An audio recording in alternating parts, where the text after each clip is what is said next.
In 2011, Bill Knapp won the Iowa Award, which is the highest civilian award in the state of Iowa.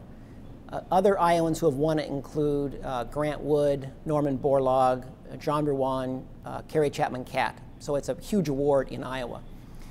It was a long day for Bill, and after the award, there was a reception for him at Terrace Hill, the governor's house. And Bill sat down in an antique chair. This is F.M. Hubbell's old house, right? Bill sat down in this antique chair, and the First Lady, Christy Vilsack, came over, and she said, "Bill, do you know whose chair you're sitting in?" He looked at the chair, and he said, "No, I have no idea." And she said, that's F.M. Hubbell's chair. And Bill got this wry smile on his face, and I happened to be talking to him when that event happened. And it seemed to me the perfect statement, right? It was the 19th, 20th century businessman tipping his hat to the 20th, 21st century businessman of Iowa. Bill Knapp's had a huge impact on Des Moines in several different ways. First of all, Bill Knapp, probably better than anyone I've heard of, can envision a piece of land and imagine what its future can be. With that, he also seems to have this amazing sense of where development is moving, which direction the city is moving. So over the last 40 years, Bill has been buying land on the periphery of the city, and as development moves that way, he develops that land or sells it and makes a lot of money. He's been very significant on the periphery of the city in doing that since the 1960s. He became very interested in downtown Des Moines in 1977 when he bought the Hotel Savory, which was a dilapidated hotel down here in downtown Des Moines. He spent millions remodeling and refurbishing it, and that tied him into the downtown Des Moines community with a group of businessmen in the Des Moines Development Organization, who realized that the only way to encourage more development downtown was to put together parcels of land and then encourage other developers to come in. So they began buying up land, and then they would sell that land to developers. And Bill Knapp was probably the leading purchaser for that organization. So he played a big, big role in bringing Capitol Square, which is a big building down across from the Savory. He played a big, big role in bringing downtown housing into the area in the 1980s on, when there wasn't much downtown housing at all. So Bill brought in the Civic Center Court Apartments.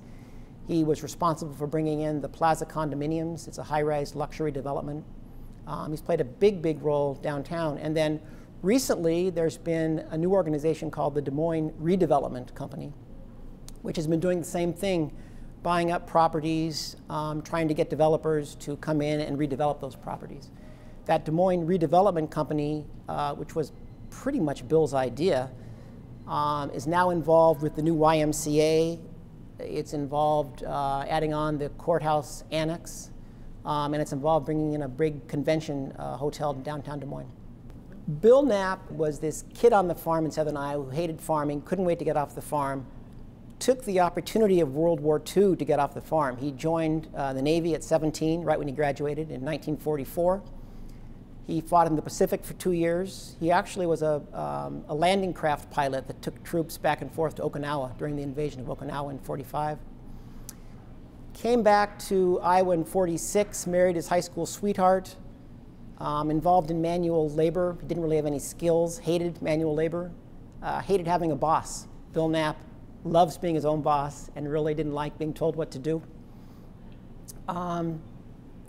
Tried a restaurant. He thought, if I owned a restaurant, I could be my own boss. And it was true. He bought a building with a restaurant in Allerton, but he soon realized a restaurant was too much work. So Bill and Irene, his wife, put the building up on the market. A real estate agent listed it and had a client to see the building, but the real estate agent couldn't show the building. So he asked Bill if Bill could show his own building, and Bill said, okay. So Bill took the client down to Allerton, sold the building, and then was mad because the real estate agent demanded his commission. And Bill said, hell, I sold the building. And when the real estate agent said, no, that's the deal, I get a commission, Knapp said, well, I'm going into real estate, I can do this.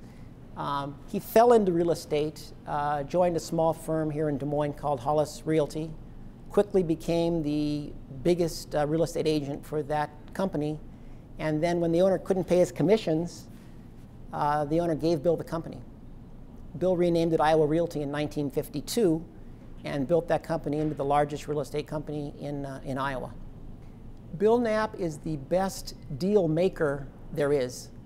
And he's in his late 80s now. He continues to close deals. There's no separation for Bill from business and social life. It's all one life.